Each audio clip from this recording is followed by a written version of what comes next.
हरे कृष्णा। तो भगवान श्री कृष्ण के 64 अद्भुत गुणों की श्रृंखला में आज हम अंतिम 8 गुणों पर चर्चा करने वाले हैं। भगवान का सर्वप्रथम गुण है कोटि ब्रह्मांड। अनंत कोटि ब्रह्मांड को प्रकट कर देते हैं। रोमकूप से भगवान के असंख्य ब्रह्मांड प्रकट होते हैं, और वो भी कैसे? बुलबुले के समान। जैसे हम कपड़े धोते हैं, एक बुलबुला निकला और 2 सेकंड में बंद हो गया। भगवान के लिए बस ऐसे ही हैं, असंख्य ब्रह्मांड प्रकट होते हैं, लेकिन हमारे लिए करोड़ों करोड़ों युग बीत जाते हैं, क्योंकि हमारे काल में और भगवान के काल में भेद है। दूसरा भगवान का गुण है अवतार वली बीज, यानी कि सभी समस्त कोटि अवतारों को प्रकट करने वाले उसके कारण है, उद्गम है भगवान श्री कृष्ण।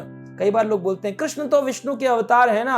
अगर कृष्ण विष्णु के अवतार होते तो फिर ये गुण भगवान में नहीं होता। अवतार वली बीज यानी कि सभी अवतारों को प्रकट करने वाले। अवतार का मतलब होता है ऊपर से नीचे उतरना, अवतरण।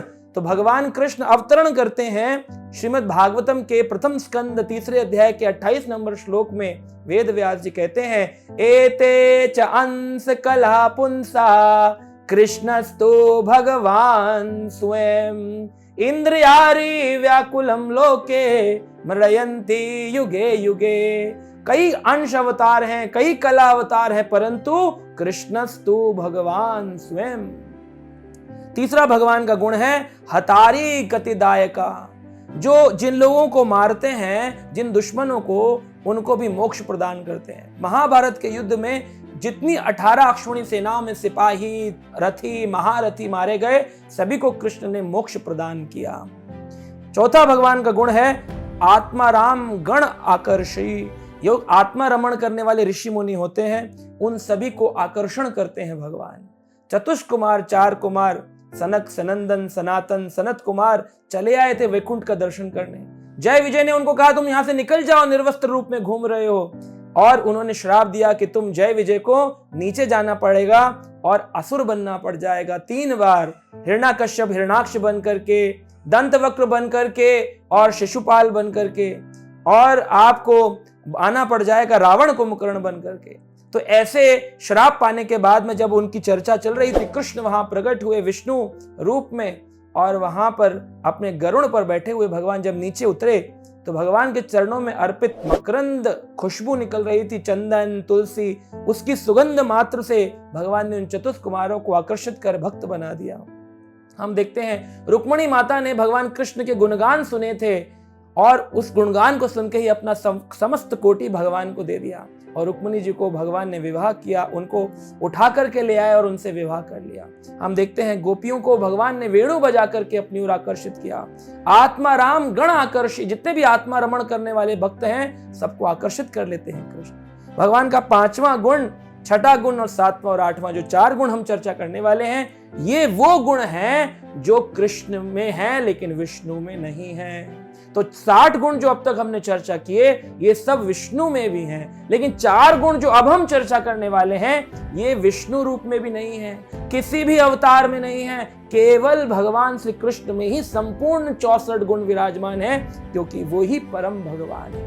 कौन से वो 4 गुण हैं जो भगवान कृष्ण में है लेकिन विष्णु में नहीं? प्रथम गुण है लीला माधुरी, यानी कि अद्भुत कार्यकलाप करने की शक्ति। भगवान ने माखन चुराया तो माखन चोरी लीला। भगवान उखल से बंध गए और भगवान ने अद्भुत लीला कर दी। गोवर्धन उठाया भगवान ने। कभी विष्णु भगवान को मक्खन चुराते देखा है आपने? नहीं, कृष्ण चुराते हैं। कृष्ण की कौन सी है? लीला माधुर्य, अद्भुत लीलाएं करते हैं कृष्ण। दूसरा गुण है भगवान का प्रेम माधुर्य। भगवान रास लीला करते हैं, यशोदा माई के साथ वात्सल्य प्रेम की लीला करते हैं। नंद बाबा की चरण पादुका अपने मस्तक पे रखते हैं, उठा के लाते हैं, एक गिर जाती है तो दूसरी उठा के रखते हैं, दूसरी उठाते हैं तो ये पहली वाली गिर जाती है। तो इस तरह से 1-2 उठाकर चलते हैं और सुंदर लीला करते हैं, नंद बाबा के प्रेम वशीभूत होकर के। गोपियों के साथ देते हैं। व्रज गोपियां कृष्ण को अपने ही वस्त्र पहना देती हैं और ताल बजाती हैं और कहती हैं नाच कर, ठुमका मार करके दिखाओ जरा कृष्ण। तो बेचारे वो कृष्ण जिनको सुरेश्वर, इंद्र आदि देवता पूजा करते हैं, वो आज क्या कर रहे हैं? छचिया भर छाछ पे नाच दिखाएं। थोड़ी सी छाछ पीने के लिए फंस गए। आज गोपियों ने ड्रेस पहना दी, ताल बजाते कहती नाच के दिखाओ। तो ये भगवान की जो प्रेम माधुर्य है ये केवल कृष्ण में है और किसी अवतार में, यहां तक कि विष्णु में भी नहीं। 7वां भगवान का गुण है वेणु माधुरी, बांसुरी बजाते हैं भगवान।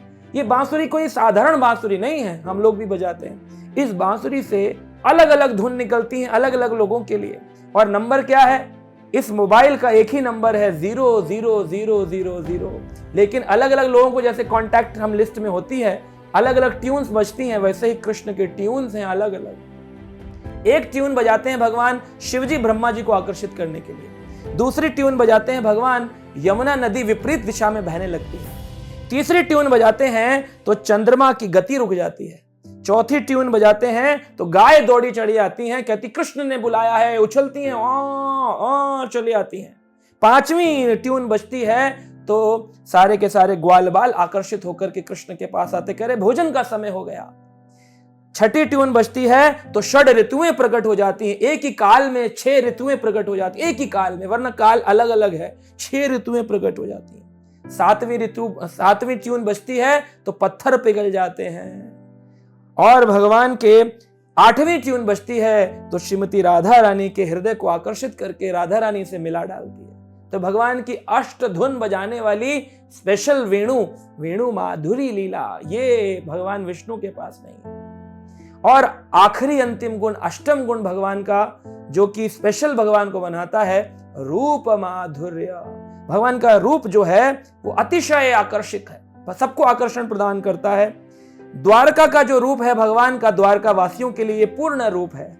मथुरा वासियों का जो रूप है ये पूर्णतर रूप है, लेकिन जो नंदगांव वृंदावन व्रज का जो रूप है वो पूर्णतम रूप है, पूर्णतम। तो पूर्ण, पूर्णतर, पूर्णतम, द्वारिका, मथुरा, गोकुल, नंदगांव, वृंदावन का रूप। तो भगवान जो है वृंदावन में जो कृष्ण है वो पूर्णतम है। इसीलिए हमारे आचार्यों ने, जीव गोस्वामी पाद, रघुनाथ दास गोस्वामी कहते हैं, हम राधा कृष्ण का भजन तो करते हैं, लेकिन कौन से राधा कृष्ण का? व्रज राधा कृष्णा सेवा पाऊं एई अभिलाषी। व्रज के राधा कृष्ण का हम भजन करते हैं। तो व्रज में जो राधा कृष्ण है ये पूर्णतम स्थिति में माधुर्य रूप में विराजमान है। भगवान का रूप अति सुंदर रूप वहां पर प्रकट होता है। भगवान कृष्ण ने जब अपना गीता का ज्ञान दिया और अर्जुन के सामने अपना विराट रूप प्रस्तुत किया तो अर्जुन कहते, प्रभु अपने इस विकराल विराट रूप को बंद करिए और अपने उन 2 भुज रूप में मेरे समकक्ष प्रकट हो जाइए, क्योंकि वो रूप माधुरी से भरा हुआ है। तो इसलिए ये 4 गुण, रूप माधुरी, लीला माधुरी, वेणु माधुरी, भगवान की और प्रेम माधुरी, ये 4 चीजें भगवान कृष्ण को विष्णु से भी उत्तम। क्या इसका मतलब क्या विष्णु में ये 4 नहीं है? तो क्या कृष्ण विष्णु अलग है? नहीं, कृष्ण ही से विष्णु उत्पन्न हुए, तत्व समान है, लेकिन विष्णु रूप में वो अपने 4 गुणों को एग्जिबिट नहीं करते हैं, दिखाते नहीं है। कैसे समझेंगे? जैसे एक व्यक्ति ऑफिस में है और वही व्यक्ति घर में है। घर में वो सोफे के ऊपर चढ़कर बैठ सकता है, टीवी में रिमोट चेंज कर सकता है, फोन पर लेटकर बात कर सकता है, लेकिन ऑफिस में वो काम नहीं कर सकता है। लेकिन जब सृष्टि की पालन करने का कार्य कृष्ण संभालते हैं अपने विष्णु रूप में, तो इन 4 को एग्जिबिट नहीं करते हैं। लेकिन जब कृष्ण अपने घर वृंदावन धाम गोलोक वृंदावन में होते हैं तो इन सभी 64 गुणों को प्रकट करते हैं, जहां पर सबसे उत्तम प्रेम प्राप्त होता है। अगर किसी व्यक्ति को अपने ही किसी मित्र से प्रेम विलाप करना हो, प्रेम मिलाप, तो क्या करेगा? उसके ऑफिस में जाएगा या उसके घर पे जाएगा? ऑफिस में बड़े ही सोफिस्टिकेटेड रूप में वो कहेगा बॉस से मिलना है या इस व्यक्ति से मिलना है, लेकिन घर पे उसको गले लगा सकता है, उसके साथ उसको उठाकर केक उसके मुंह पे लगा सकता है, उसको गले लगा सकता है, उसके साथ कई सारी लीलाएं कर सकता है, क्योंकि घर पे वो अपने संपूर्ण प्रेम में विराजमान है। तो आशा करते हैं इस सारे गुणों को आपने ध्यान से सुना होगा और अपने जीवन में इन गुणों के चिंतन करिए। आचार्य कहते हैं अगर कोई इन गुणों का चिंतन करता है, उसके नाम जप की क्वालिटी, नाम जप करने में, चैंटिंग में, उसकी क्वालिटी में बहुत परिवर्तन आता है। कोई एक गुण भी आप चिंतन करेंगे तो आपकी चैंटिंग के अंदर आपको ऐसा लगेगा कृष्ण सुन रहे हैं और आप जप कर रहे हैं। तो इस जन्माष्टमी महोत्सव को प्रेम से बनाइए और भगवान के गुणों का चिंतन करिए, अधिक संख्या में जाप करिए। इन गुणों की गुणवत्ता को ध्यान में रखते हुए अपने जप की गुणवत्ता को बढ़ाइए और आनंद से रहिए। हरे कृष्णा।